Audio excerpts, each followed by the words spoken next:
Here we go. Good morning. I'm Mary Winters, and you are watching Visionary Aging.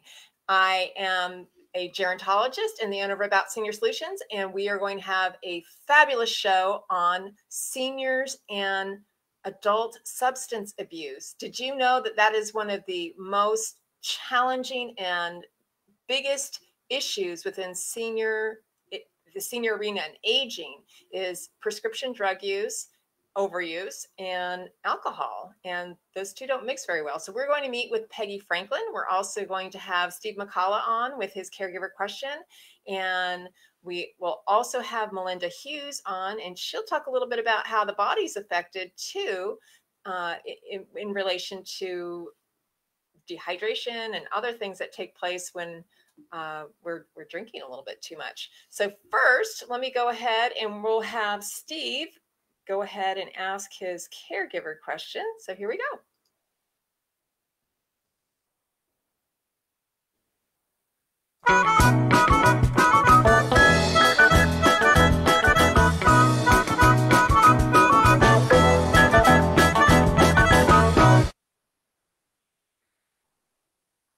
Good morning, Steve. How are you? Oh, you're still muted. I'm not doing very good with these mute buttons. I realize that we get a lot of reverberation if we're not muted when we do some of the videos, and then I come on and I'm very lively looking, but then you can't hear me at all. So you're unmuted. I hear you fine. Great. So yeah, what kind of question do you have today? It's a tough one. Yeah. And it's kind of hits home too.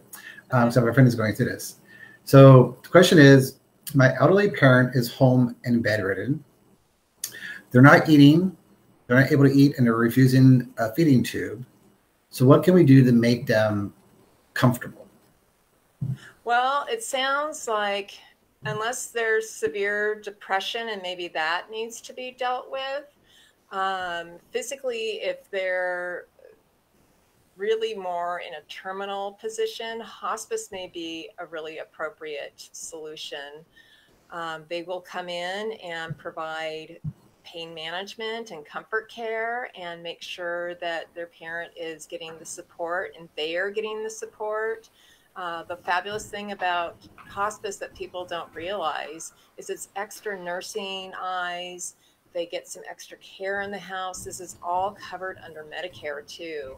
So if this is something truly where someone is really towards end of life, hospice could be really wonderful for that family. They also have social workers and clergy, religious support, and they're just wonderful about supporting that person and making sure the family is taken care of too. Right. I have a friend who was just going through this, and her parent did not want to be in hospice. He wanted to be at home. So I know that her and her brother were there, and they were just trying to, make them comfortable and, make that process go as pleasant as possible, I guess. Yeah, in hospice, you can be anywhere, honestly. So they do come to the house, and that's more often than not where hospice comes or goes. And they will support with all the pain medication. They will confer with the doctor to make sure that things are running smoothly. They also do things in addition when somebody really isn't necessarily, well, we look at hospice as something really for the last 6 months of somebody's life. I mean, we can't predict that necessarily, but it's, to the extent that we have our magic globe to be able to figure that out. But they also do wonderful things with wound care, and that may be temporary. I also see some people bounce back and recover with getting good care from hospice, and it is covered under insurance. It is such a nice service, and I highly suggest to the family to use something like that. Excellent. Yeah, it makes everyone feel a little bit better. So we have Peggy Franklin on today. And I saw that. I'm excited. I know. And then Melinda's going to talk a little bit about how our bodies are really affected too with her nutrition and fitness segment too. So maybe we'll go ahead and bring Melinda on, because I know she has a client coming in early this morning. So we'll go ahead and bring Melinda in. So hold on.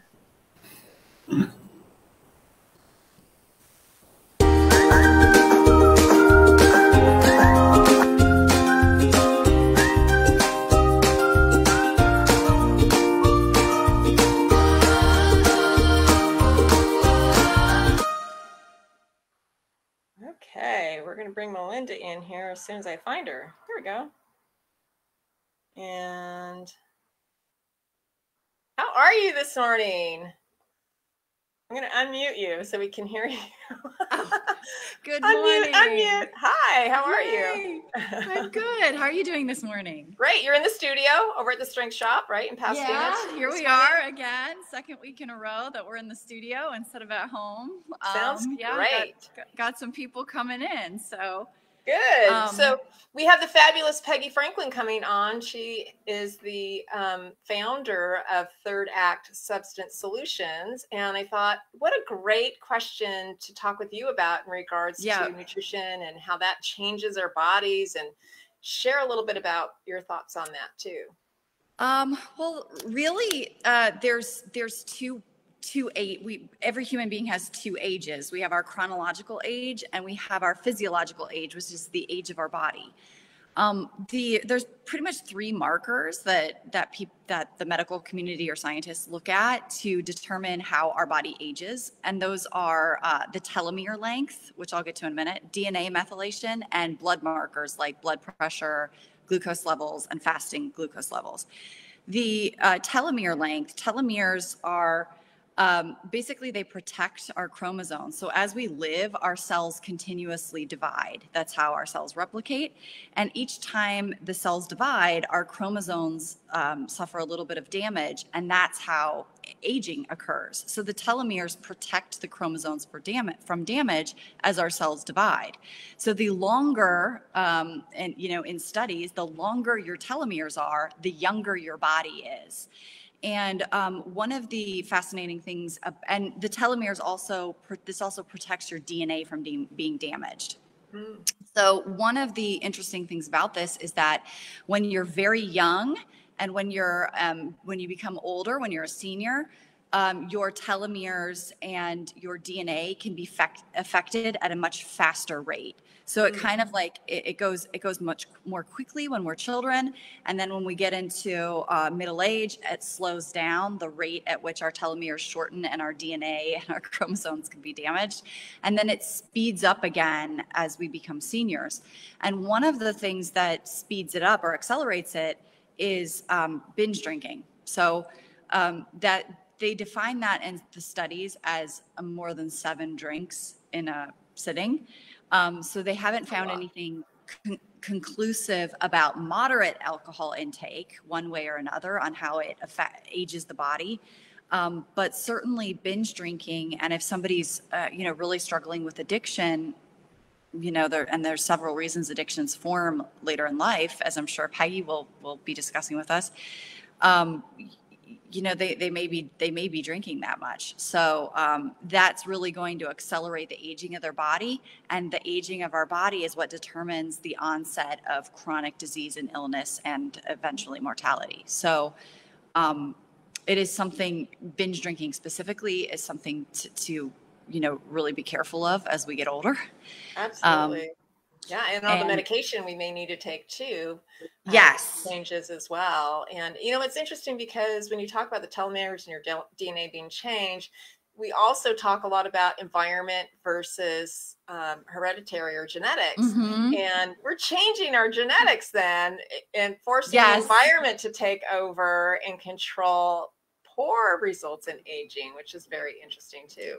One of the fastest growing fields is epigenetics, and epigenetics is how our personal choices, whether they're nutritional or lifestyle choices, and the lifestyle choices can be like stress and sleep and certainly substance abuse or even substance use, how that can affect how our genetics are expressed. So the choices that we make can turn on or off the genes and determine whether those genes result in there's a company called Nutrition Genome, and they will take a cheek swab and they'll tell you what your genes are. And what's great about the company is they break down based on what your genes are. They break down what would be the best things to eat or not eat.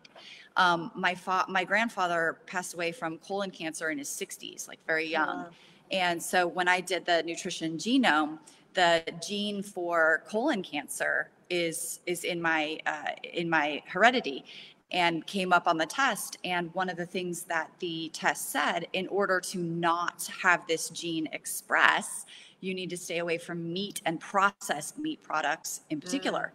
And my grandfather worked in a meat processing plant. Oh my God. So you can see how, you know, what we're learning now in the study of epigenetics and how our genes are expressed and how our choices control how our genes are expressed and our choices control the aging of our body. We can see how maybe that affected our ancestors. Oh, really absolutely. What a great segment. What great information. Really love it. Thank you so much, Melinda. I appreciate it. And we'll let you go because we know that somebody's in there trying to make sure they change their personal environment to their body and making sure that they're healthy. And we'll let you get to them. But have a great weekend. And thank you so much. Great information. Thank you. I'm eager to watch the replay and see what Peggy has to say. It's going to be really interesting. So. Oh, yeah, for sure. Absolutely. Have a great weekend. Okay, you too. Bye-bye. All right. Thanks. I think that was really good information. I also want to celebrate our centenarians. I think I said that right. Centenarians. We'll go ahead and celebrate. I want to also bring back Mr. Rice because I have an update on him. He is an incredible fella who he wound up actually jumping out of that plane last weekend on Sunday. And let me go ahead and just feature him a little bit. And then we'll talk a little bit about another woman who's just turned 100.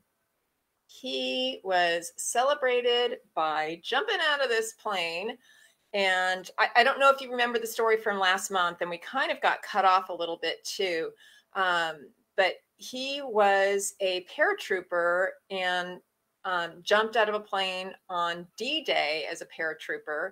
And he wanted to, as a 100-year-old man, jump out of a plane again and celebrate what he did 100 years earlier. He is a resident of Coronado Island, so he jumped over the Hotel Del, and hundreds of people flocked by to see how he was doing. And he had tons of military members were watching. And Tom said, or Mr. Rice, it's unbelievable what you can view from up there. We did a lot of maneuvering, and it was a ton of fun. He was an airborne paratrooper who was greeted with cheers, cake, a new watch to replace the one he lost while on the D-Day mission. So I hope you have, and he wants to do this for his 101st, which I would love to be able to attend. So Mr. Rice, happy birthday to you. And talking about environment and working out, he said he has a very, very rigorous workout regimen still. So congratulations. And you are truly a mentor to all of us. Next, I want to share a little bit about another beautiful lady who turned 100, and her sister is sitting next to her, her baby sister. So Hattie Mae is on the left with her little green hat, and her sister, Alma, is on the other side of her, and she's 95. So these ladies really know how to age well and are incredibly beautiful. There were about 50 people who gathered to celebrate several women at a Tipton County luncheon and at the museum there. And it also holds the Veteran Memorial and the Nature Center in Covington. And this wonderful luncheon has been taking place since 2017, and it's known as the Hattie T. Yarbrough Women's Appreciation Lunch, and is sponsored by the Association for the Preservation of African American History and Culture in Tipton County. This week, they went ahead and honored Hattie Mae for her 100th birthday. And they had the Episcopal Church Bishop, Henry Williamson Sr., attended, and he recognized her and said, "I'm here to salute one of the most awesome women in American history." And he said that she is a treasure here, and she is a wow woman. I think of this great lady, a woman of the word, a woman of wisdom, and a woman of great works. WOW. So incredible. She's also honored by the 112th Speaker of the Tennessee House of Representatives, Cameron Sexton. And he says, "Happy birthday, and it's an honor for me to bring this proclamation from Tennessee. It is fitting that we should pay tribute to those citizens who are celebrating special occasions and estimable lives. As Hattie Yarborough enters her 11th decade of life, she is still an active and productive member of society who is admired for her wisdom, guidance, and generosity. We wish to grasp this golden opportunity to recognize one of Tennessee's most outstanding citizens on this very special occasion." And everybody just got up and applauded her and had so many wonderful things to say about her. Apparently she was a former teacher and librarian, a community educator, and she has spent her entire life preserving African-American history. Hattie Mae Thomas Yarborough, happy birthday to you. Thank you so much for your generosity and what you've done for the community and making a difference. We really appreciate you. And next, we have our special guest, Peggy Franklin, coming on with us. And I want to mention a little bit about Peggy. I've known Peggy for a long time, and I was really, really impressed with the concept and the work that she's doing as the founder of Third Act Substance Solutions. She's had a long time experience in the senior living industry, including key leadership, marketing, and sales positions with Transamerica Senior Living and California Lutheran Homes.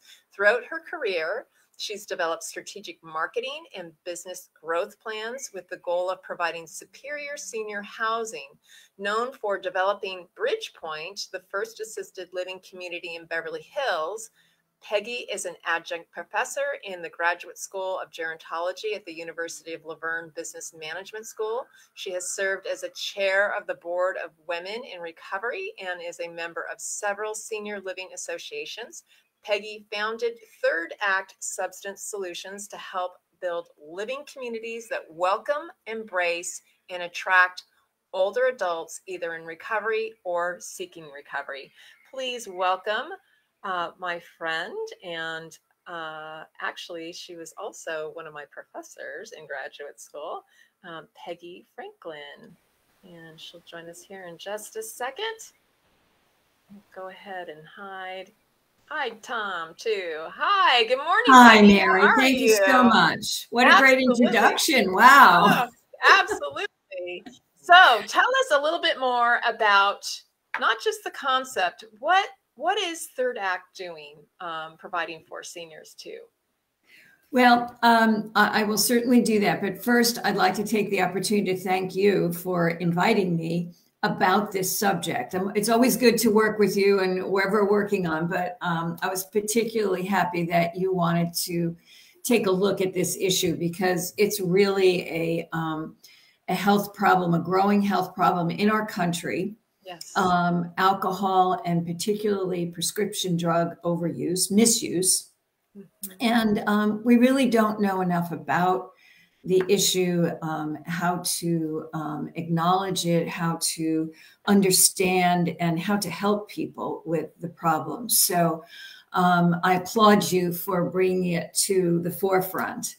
Third Act is something that I founded because I saw the problem growing, particularly working in senior industry. And our mission is to increase success for older adults who have some substance misuse issues. And that happens through innovative programming that help those people who are dealing with issues, begin to regain vitality and health and to live a senior lifestyle that's full of energy and happiness.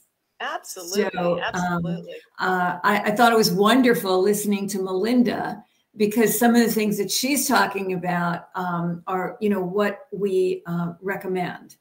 And in, you know, we're working with senior housing groups. I'm going to talk about that a little bit about how we work with Covia in some of their communities. Wonderful. But let me talk for a few seconds about some of the reasons why people may start to begin to have substance abuse problems as they age. And, you know, we find that they're really about age-related issues. Maybe obvious to some people, physical pain. So yes, we are dealing with issues that just come with aging, example, arthritis. And so we maybe begin to take more prescription drugs than we should. And then we combine it maybe with, you know, a little cocktail. And then as our bodies are aging, we find that's really not a good thing to do. And I should also very importantly say that the program is not about just saying no to alcohol or to, you know, changing a lifestyle completely. It's about learning how to manage a lifestyle as we get older, if perhaps alcohol is becoming somewhat of an issue. So Excellent. whereas in the past, maybe there was no problem having 2 or 3 glasses of wine or more, or a couple of martinis. But now we find as we're aging that, ooh, only 1 glass is good for me. And maybe not when I'm taking my arthritis medication. Or no So go, it's about education, it's about prevention, and on a spectrum of learning. So what we have started to do is work with retirement community or senior housing communities, et cetera, other providers. And I should say too, we started the program before we were all dealing with Covia, with COVID. Yeah, and yeah. I'm smiling because the community that was our first project, the first partner that we have is Covia, Covia. Wonderful. So it's sort of ironic, I think. No, and they're very innovative with their programming too. Yes, they are. To say they're wonderful. They are, and I have to acknowledge the fact that you know, they really, when I approached them, I've known them for many, many years and the innovative programs they do, and I said to them, you know, this is what I'm looking at now. And they said, we need to look at this too. We need to look at this issue and pay attention. So we did that prior to COVID entering our lives. And so in working with them, as I'm sure with some other communities and, you know, seniors, older adults across the country, we are seeing now that because of COVID, sure, you know, there are a lot more issues, people isolated, people alone during this past couple of years. So again, it's an ongoing focus for our attention for Third Act, and I think for everyone working with an older population. So that's my hope, that everybody will pay attention to this issue. But I'll just take a few minutes and explain what we did with Covia. Sure. They have 5 communities in Northern California. And so we went in and we spoke with each community, and we did community mapping and a needs assessment report at each community. And in each community, we met with the executive directors or the managers. We met with social workers, chaplains, dietary, dining room staff, life enrichment counselors, admissions people, and resident council members. We had lunch with residents. So we did a really thorough understanding of each community. And then we accumulated, you know, all of the results, and we came up with some key findings. And one of those key findings was that in all of the populations, a highly educated and engaged community resident base. So people were interested in the topic. They knew in some cases that there were issues to deal with, not necessarily problems, but just issues and awareness that should be there. Another key finding, unfortunately, was that there is stigma around substance misuse and recovery present in all the communities. And that's why I'm very grateful again that you are willing to bring this subject through so senior important. solutions to the forefront. I think it's so kind of easy for these changes to take place too. We have so much loss as we age, and sometimes we can be comforted by things, and it becomes a pattern, and we don't realize that it's getting out from under us. So I think it's very important to take a look at, and somebody who never had a substance abuse issue prior can be really affected as they age. So exactly. I mentioned before physical issues like, pain, arthritis, pain, yes, etc. But some of the other things that occur in our, happen in our later life that we maybe initially think are happiness issues, like retirement. right. And we look forward to that. And yet it's like, oh, how am I going to fill my days if we Right. haven't prepared? Or there's that huge loss from not having a job, a career, a place to go. Right. And we find that people are filling that in, with substance misuse. The loss of a spouse, some things that naturally happen in life and that sometimes we have no control over. And those sort of aging issues will introduce a substance misuse issue later in life. And people will say, well, we never had a problem misusing alcohol. I know. So how is this happening to me? And it's really important to say it's not a stigma. It's a disease. So this is where the education comes in as well. It's a disease. It's not a detriment. It's not, something that should be a negative in somebody's life. It's just something to deal with, just like we deal with arthritis, just like we deal with other issues, high blood pressure. Right. And it's very manageable. That's just the great like the thing. other diseases. Yeah, that is the great thing. So yeah. That's, what gives me excitement and to say, no, we should not look at this as a stigma. And interesting, coupled with that, another finding we found was that the scope and the scale in each one of the communities was very different because people were like, well, no, we don't have any problems here. And then as we talked to a few other people, well, maybe there's one person, my neighbor down the hall who maybe, so again, that unwillingness to bring this to the forefront and say, it's very acceptable say, this is something we can work with and then say, we're here to make sure that this part of your life is just as enjoyable as the previous years of your life too. Right. And I see seniors who don't drink at all. So they think there's no problem. I'm taking 22 medications. There's polypharmacy effects with that. Maybe very dependent on certain things and almost have that desire to make sure that they have that pill to take care of whatever. And maybe the efficacy of that medication has changed over the years too, but we're piling over piling over piling. I had someone not too long ago who was so dizzy, and I thought, I know some of this has to be related to some of her medication, but we went to the inner ear doctor, we went to this doctor, that doctor, all over the place. And finally I had a geriatrician sit down and look at the most important medications that she was taking, and it was down to 6. And she eventually went up to about 10.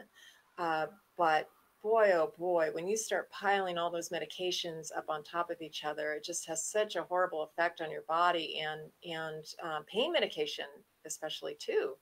I'm seeing some really horrific side effects and interactions that people are having with their spouse and children, adult children.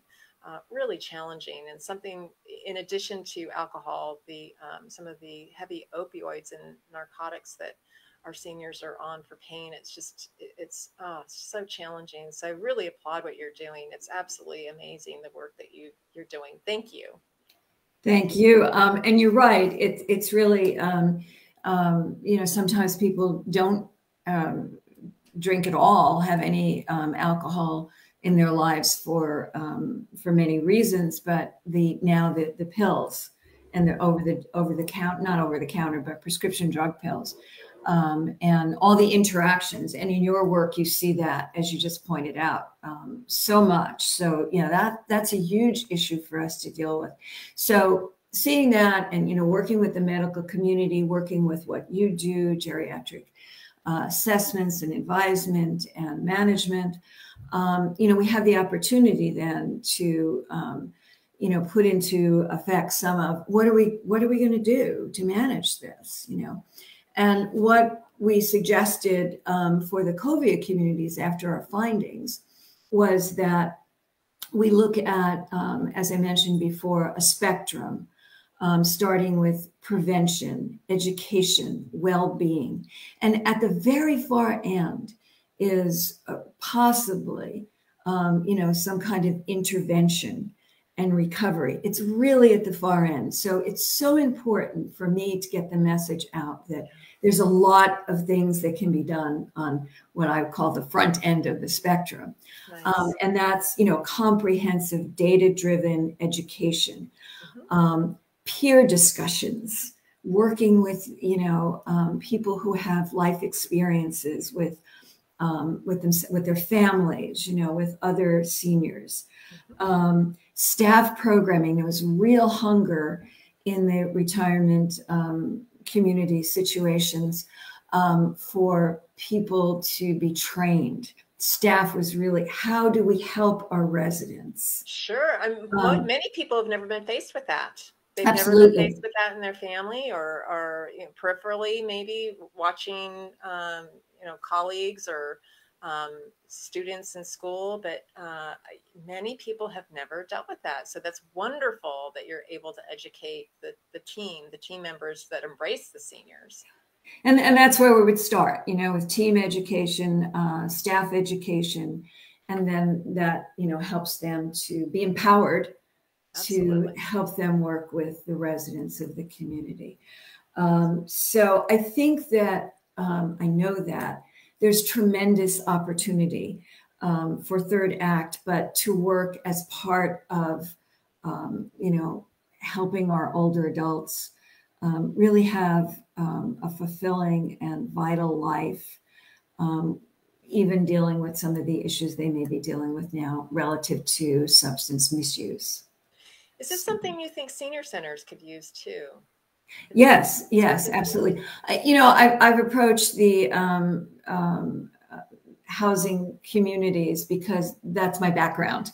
You know, I've worked for so long in housing, and I thought, you know, this is something that is a good base to start with. But certainly, I see other arenas that, you know, that are very appropriate for education. So as we move along, yes. Sounds great. Peggy, how do people get a hold of you? We have a little scroll on the bottom, but if we do, listening, there's a website, Third Act, substancesolutions.com. And if you go there, you'll also see contact information. You'll see a real explanation of our services. And I should also say, Mary, that this is not like a package. You know, it's like, okay, here you go. This is it.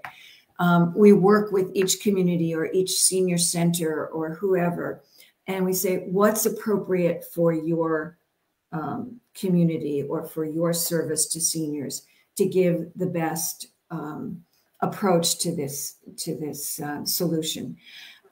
So it's not just like, here you go, you know, and we will be there to work with people too. So again, the idea of, you know, building what you need to address this issue.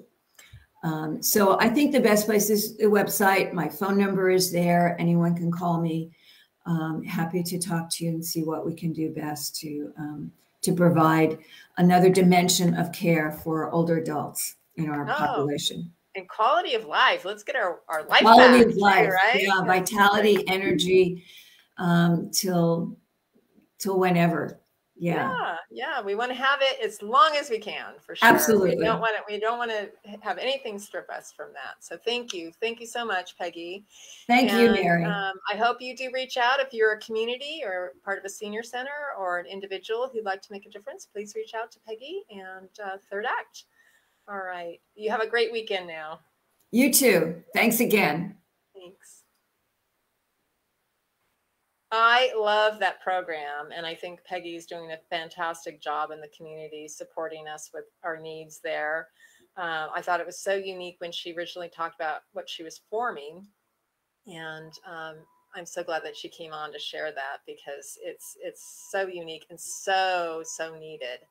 So in any event, let's bring Steve back and see what he has to think about all of this great information. Isn't that fantastic? Hello. You wouldn't necessarily know how prevalent alcohol and prescription drug abuse is in senior communities, but and definitely. I was thinking about, she mentioned how, some people don't have prior history of having. They don't. It's really how scary is that to, in that later stage of your life to have to struggle with that as well.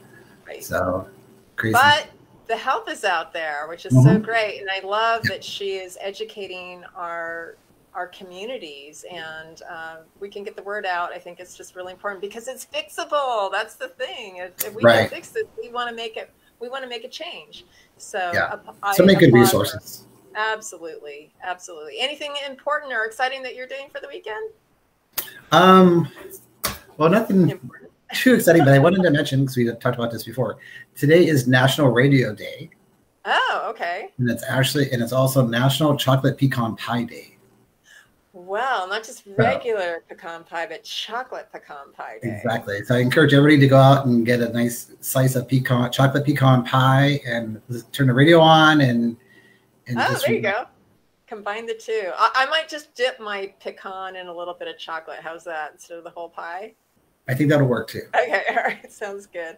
All right, my friend. Have a great weekend, and we will see you next week. Sounds good. Great show. Take care. All right. Thanks. Bye. Bye.